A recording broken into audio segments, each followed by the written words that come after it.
बाबा साहेब नाम रहेगा, जब तक सूरज चांद रहेगा, बाबा साहेब नाम रहेगा। ಬೆಳಗಾವಿ ಜಿಲ್ಲೆ ರಾಮದುರ್ಗ ತಾಲೂಕಿನ ಕೆ ಜೂನಿಪೇಟ್ ಗ್ರಾಮ ಪಂಚಾಯಿತಿಯಲ್ಲಿ ತುಗಲಕ್ ಸರ್ಕಾರದ ತರಹ ಅಧಿಕಾರ ನಡೆಸಿದ್ದಾರೆ ಎಂದು ದಲಿತ ಸಂಘರ್ಷ ಸಮಿತಿ ಭೀಮಮಾರ್ಗ ಪಂಚಾಯಿತಿ ಎದುರು ಧರಣಿ. ತುಗಲಕ್ ಸರ್ಕಾರ ತುಗಲಕ್ ಕುಟ್ಟು ಬೀಸೋದು ಕಟ್ಟಿ ಹಿಟ್ಟು ತಿನ್ನೋದು ಬಳೆ ಇದೆ. ಒಬ್ಬ ಸಾಮಾನ್ಯ ಬಿಲ್ ಕಲೆಕ್ಟರ್ 3 ಕೋಟಿ ರೂಪಾಯಿಗಳು ಖರ್ಚು ಮಾಡಿ ಮನೆ ನಿರ್ಮಾಣ ಮಾಡಿಕೊಂಡಿದ್ದಾರೆಂದು ಆರೋಪ. ನನಗೆ ಅದಕ್ಕೆ ಡೌಟ್ ಬರತ್ತೆ, ಪಂಚಾಯತ್ ನೀವು ಹೆಸರು ಐತಿ ಒಂದ್ಸರಿ ಪಂಚಾಯತ್ ಉದಾಹರಣೆ ತಗೊಂಡು ಮತ್ತೆ ಬಿಲ್ ಕಲೆಕ್ಟರ್ ಯಾರಿಗಾರು ಮಾಡ್ಕೊಂಡ ನೋಡ್ರಿ ಮತ್ತದ ಅದೊಂದು ಸರ. ಯಾಕಂದ್ರೆ ನಾನು ರಿಕ್ವೆಸ್ಟ್ ಅಂಬಲ್ ರಿಕ್ವೆಸ್ಟ್ ತಮಗೆ ಹೌದಿಲ್ರಿ. ಯಾಕಂದ್ರೆ ಪಾಪ ನೀವು ಈಗ ಬಂದಿರಿ 4 ದಿವಸ 1 ತಿಂಗಳು 2 ತಿಂಗಳು ಬಂದಿರಿ, ಅದು ಇರಲಿಲ್ಲ ಅಂದ್ರೆ ಏನ್ ಮಾಡೋದಂತ. ಯಾಕಂದ್ರೆ ಒಂದ್ 3 ಕೋಟಿ ರೂಪಾಯಿ ಮನೆ ಅಂದ್ರೆ ನನಗೆ ಅನಿಸ್ತೈತಿ ಬಹುಶಃ ಈ ಪಂಚಾಯತ್ ಒಂದು 20-25 ದಿವಸ ಯಾರಿಗಾರು ಮಾಡ್ಕೋದಂಗ ಅನಿಸ್ತದೆ ನನಗೆ ಬಹುಶಃ. ಅದು ಉದ್ದಾರ ಮಾಡಿ ಕೊಟ್ಟರೆ ಮುಂದೊಂದು 6 ತಿಂಗಳು ವರ್ಷ ಹೋಗೋಣ ಇದಕ್ಕೆ ಕೋರ್ಟ್ ನೋಟಿಸ್ ತಂದ್ರೆ ಏನ್ ಮಾಡೋದು ನೀವು ಏನು. ಗ್ರಾಮ ಪಂಚಾಯಿತಿ ಪಿಡಿಒ ಗ್ರಾಮ ಪಂಚಾಯಿತಿಯನ್ನು ಹಿಡಿತದಲ್ಲಿ ಇಟ್ಟುಕೊಂಡಿಲ್ಲ. ಅಷ್ಟಗೂ ನಿಲ್ಲ ಅಷ್ಟಗೂ ಆಗ್ಲಿಲ್ಲ ಅಂದ್ರೆ ನಾ ಮತ್ತೆ ಬೇರೆ ಹೇಳ್ತೇನೆ ನಿಮಗೆ.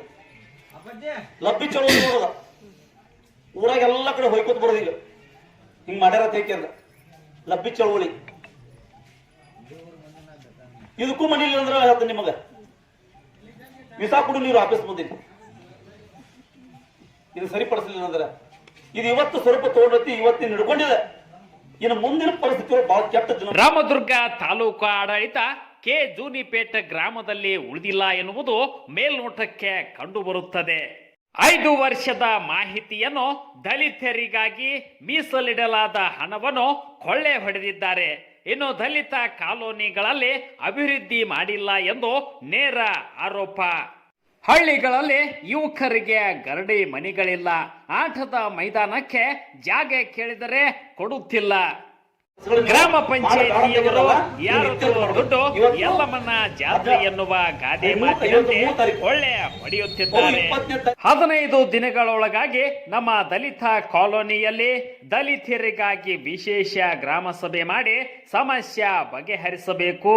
ಇಲ್ಲದಿದ್ದರೆ ಮುಂದಿನ ದಿನಗಳಲ್ಲಿ ಉಗ್ರವಾದ ಹೋರಾಟವನ್ನು ತಾಲೂಕಾ ಮತ್ತು ಜಿಲ್ಲಾ ಕೇಂದ್ರಗಳಲ್ಲಿ ಮಾಡಲಾಗುತ್ತದೆ ಎಂದು ಅಧಿಕಾರಿಗಳಿಗೆ ಎಚ್ಚರಿಕೆ ನೀಡಿದರು. ನನ್ನ ಹೆಸರು ಸಂಜೀವ್ ಕಾಂಬ್ಳೆ, ದಲಿತ ಸಂಘರ್ಷ ಸಮಿತಿಯ ಭೀಮ ಮಾರ್ಗದ ರಾಜ್ಯ ಸಂಘಟನಾ ಸಂಚಾಲಕರು ಆಡಳಿತ ವಿಭಾಗದ ಕೆಲಸ ಮಾಡ್ತಾ ಇದ್ದೀನಿ. ದಯವಿಟ್ಟು ತಮ್ಮೆಲ್ಲರಿಗೂ ಮತ್ತೊಮ್ಮೆ ನಾನು ರಿಕ್ವೆಸ್ಟ್ ಮಾಡ್ಕೋತೀನಿ, ಈ ಭ್ರಷ್ಟಾಚಾರವನ್ನು ಬಯಲಿಗೆಳ್ತಕ್ಕಂಥ ಕೆಲಸ ಮಾಧ್ಯಮ ಮಿತ್ರರು ಮಾಡಬೇಕಂತ ತಮ್ಮಲ್ಲಿ ವಿನಂತಿ ಮಾಡ್ಕೋತೇನೆ. ಜೈ ಭೀಮ್, ಜೈ ಪ್ರಬುದ್ಧ ಭಾರತ. ಸರ್, ತಾವು ಮತ್ತಿನ 15 ದಿವಸದೊಳಗೆ ಅಂತ ಹೇಳಿದ್ರಿ, ಅವ್ರು ಮತ್ತೆ ಮುಂದೆ ಒಂದು 2 ತಿಂಗಳ ಮಾರ್ಚ್ ಮುಗಿತ ನಂತರ ತಾವು ಅಲ್ಲಿವರೆಗೆ ಈಗ ಅವರು ನಾವು 15 ದಿವಸ ಟೈಮ್ ಕೇಳಿದಾಗ 15 ದಿವಸನಾಗ ಆಗಂಗಿಲ್ರಿ, ಮತ್ತು ನಮಗೆ ಟೈಮ್ ಭಾಳ ಬೇಕು, ಮಾರ್ಚ್ ಎಂಡ ಬೇರೆ ಬಂತು ಅಂತ ಒಂದು ಏನೋ ನೆಪ ಹಾಕತ್ತಾರ ಅವ್ರಿಗೆ. ನೋಡ್ರಿ, 5 ವರ್ಷದ ಲೆಕ್ಕಪತ್ರ ಎಲ್ಲ ಲೆಕ್ಕಪತ್ರ ಕೇಳಿಲ್ಲ, ಇಡೀ ಊರದೆಲ್ಲ ಲೆಕ್ಕಪತ್ರ ಕೇಳಿಲ್ಲ ಅವರಿಗೆ.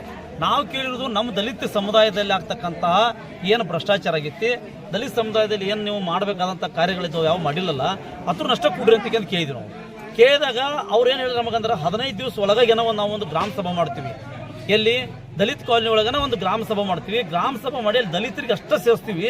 ಅಲ್ಲಿ ಏನೇನು ಕೆಲಸ ಕಾರ್ಯಗಳಾಗಿದೆ ಅಂತಕ್ಕಂಥದ್ದನ್ನು ಪಂಚಾಯತಿಲಿ ಇರ್ತಕ್ಕಂಥ ಎಲ್ಲ ರಿಜಿಸ್ಟರ್ಗಳನ್ನ ಅಥವಾ ಎಲ್ಲ ಪಾಸ್ಬುಕ್ಗಳನ್ನು ಯಾವ್ಯಾವ ಅನುದಾನಗಳನ್ನ ಬಂದಿದೆ ಅದನ್ನೆಲ್ಲನೂ ಕೂಡ ನಾವು ಅಲ್ಲಿ ತೋರಿಸ್ತೀವಿ ಅಂತಕ್ಕಂಥ ಮಾತನ್ನು ಕೂಡ ಅವ್ರು ಹೇಳಿದ್ದಾರೆ.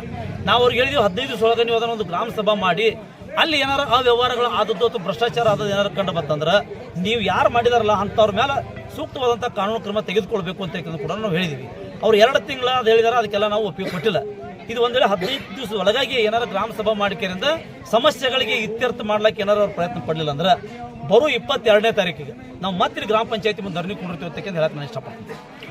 SC ST ಹಣ ದುರ್ಬಳಕೆಯಾಗಿದೆ ಎಂಬುದು ಗ್ರಾಮ ಸಭೆಯಲ್ಲಿ ಸಾಬೀತಾದರೆ ಅದನ್ನು ತನಿಖೆಗೆ ಒಳಪಡಿಸಿ ಅಂಥವರ ಮೇಲೆ ಕ್ರಮಕ್ಕಾಗಿ ಹಿರಿಯ ಅಧಿಕಾರಿಗಳಿಗೆ ವರದಿ ಮಾಡುತ್ತೇವೆ ಎಂದು ತಾಲೂಕು ಪಂಚಾಯತಿ ಇಒ ಬಸವರಾಜ್ ಐನಾಪುರ್ ಹೇಳಿದ ಹಿನ್ನೆಲೆಯಲ್ಲಿ ಹೋರಾಟ ಹಿಂದಕ್ಕೆ ಪಡೆಯಲಾಯಿತು.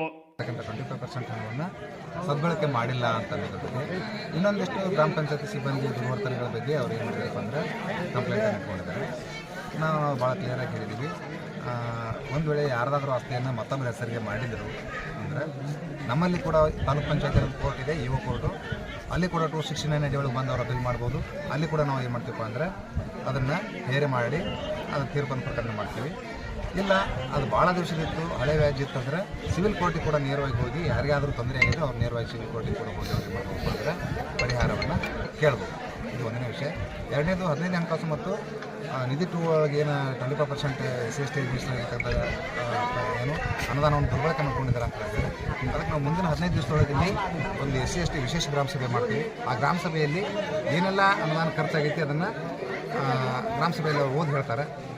ಯಾವುದು ದುರ್ಬಳಕೆ ಆಗೈತೆ ಅಂತೇಳಿ ಅವ್ರು ಹೇಳ್ತಾರೋ ಅವತ್ತಿನ ದಿನ ಅದರ ಬಗ್ಗೆ ನಾವು ಏನಪ್ಪ ಅಂದ್ರೆ ತನಿಖೆ ಮಾಡಿಸ್ತೀವಿ. ತನಿಖೆ ಮಾಡಿ ತಪ್ಪಿತಸ್ಥರು ಒಂದು ವೇಳೆ ದುರ್ಬಳಕೆ ಆಗಿದ್ದು ಕಂಡು ಬಂದರೆ ತಪ್ಪಿತಸ್ಥರ ಮೇಲೆ ಶಿಸ್ತು ಕ್ರಮ ಕೈಗೊಳ್ಳಕ್ಕೆ ನಾವು ಮಾನ್ಯ ಮುಖ್ಯ ಕಾರ್ಯನಿರ್ವಹಣಾಧಿಕಾರಿಗಳಿಗೆ ವರದಿಯನ್ನು ಸಲ್ಲಿಸ್ತೀವಿ. ಸರ್, ಮುಂದಿರುವಂಥ ಪಿಡಿಒ ಮೇಲೆ ಸಾಕಷ್ಟು ಒಂದು ಭ್ರಷ್ಟಾಚಾರದ ಆರೋಪಗಳಿವೆ. ಆಮೇಲೆ ಅವ್ರ ಮೇಲೆ ಲೋಕಾಯುಕ್ತದಲ್ಲಿ FIR ಕೂಡ ಆಗಿದೆ. ಸ್ಟಿಲ್ ಅವ್ರನ್ನ ಹೆಂಗೆ ಟ್ರಾನ್ಸ್ಫರ್ ಮಾಡಿದ್ರಿ? ಇಲ್ಲ, ಟ್ರಾನ್ಸ್ಫರ್ ಮಾಡಿದ್ದು ನಾವಲ್ಲ, ಅದು ಟ್ರಾನ್ಸ್ಫರ್ ಸ್ಟೇಟ್ ಲೆವೆಲ್ನಲ್ಲಿ ಟ್ರಾನ್ಸ್ಫರ್ ಆಗಿರ್ತಕ್ಕಂಥದ್ದು. ಅಲ್ಲೇನು ಕೌನ್ಸಿಲಿಂಗ್ ಆಗಿರುತ್ತೆ. ಲೋಕಾಯುಕ್ತ ತನಿಖೆ ನಡೆದ್ರೆ ಅದು ತನಿಖೆ ಏನಂತಂದರೆ ಫೈನಲ್ ಆದ ನಂತರ ಅವ್ರಿಗೆ ಎಲ್ಲೇ ಇದ್ರೂ ಕೂಡ ಅದೇನಾಗುತ್ತೆ ಅವ್ರಿಗೆ ಪನಿಷ್ಮೆಂಟ್ ಆಗುತ್ತೆ. ಸರ್, ರಾಮದುರ್ಗ ತಾಲೂಕಿನಲ್ಲಿ ಎಲ್ಲ ಪಂಚಾಯಿತಿಯೊಳಗೆ ಇದೇ ಥರ ಅಕ್ರಮ ವ್ಯವಹಾರ ಇದೇ ಥರ ಅಂತ ಕೇಳಿ ಬರ್ತದೆ. ತಾವು ಅದ್ರ ಬಗ್ಗೆ ಏನು ಹೇಳ್ತೀರಿ? ಇಲ್ಲ, ಎಲ್ಲೆಲ್ಲೆಲ್ಲ ದೂರ ಬರ್ತಾವೆ ಖಂಡಿತವಾಗ್ಲೂ ನಾವು ಅವುಗಳನ್ನ ಏನು ಮಾಡ್ತಿದ್ದೀವಪ್ಪ ಅಂದ್ರೆ ಅಟೆಂಡ್ ಮಾಡಕತ್ತಿದ್ದೀವಿ. ತಪ್ಪಿತಸ್ಥರಿದ್ರೆ ಅದರ ಮೇಲೆ ಕ್ರಮ ಕೈಗೊಳ್ಳಕ್ಕೆ ಶಿಫಾರಸನ್ನು ಮಾಡ್ತೀವಿ. ಸರ್, ರಾಯತ್ನವ್ರ ಮೇಲೆ ಯಾವ ಕ್ರಮ ತಗೋತೀರಿ? ಈಗ ಒಂದು ವೇಳೆ ಈಗ 15 ಹಣಕಾಸು ಅಥವಾ ನಿಧಿ 2 ಒಳಗೆ ಏನಾದರೂ ದುರ್ಬಳಕೆ ಆಗೈತೆ ಅಂತೇಳಿ ಕಂಡು ಬಂದರೆ ಆ ಟೈಮ್ನಾಗ ಯಾರು ಕೆಲಸ ಮಾಡಿರ್ತಾರೆ ಅವ್ರ ಮೇಲೆ ಕ್ರಮಕ್ಕೆ ಬರಿತೀವಿ. ಅಲ್ಲ, ಅವ್ರ ಮೇಲೆ ಈಗ ಭ್ರಷ್ಟಾಚಾರದ ಆರೋಪಗಳು ಅದು ಆರೋಪ ಎನ್ಕ್ವೈರಿ ಮಾಡ್ತೀವಿ. ಎನ್ಕ್ವೈರಿ ಮಾಡಿದಾಗ ಅದು ಹೌದು ಅವ್ರು ಭ್ರಷ್ಟಾಚಾರ ಮಾಡಿದ್ದಾರೆ ಅಂತ ಇದು ಕಂಡು ಬಂದರೆ ಶಿಫಾರಸು ಮಾಡ್ತೀವಿ. ಸರ್, ಎಷ್ಟು ಕಾಲಾವಧಿ ಎಷ್ಟು ಹೋಗಿದೆ ಸರ್? ಈಗ ನೋಡ್ರಿ 15 ದಿವಸದೊಳಗೆ ಗ್ರಾಮ ಸಭೆ ಮಾಡಕ್ಕೆ ಹೇಳಿವಿ.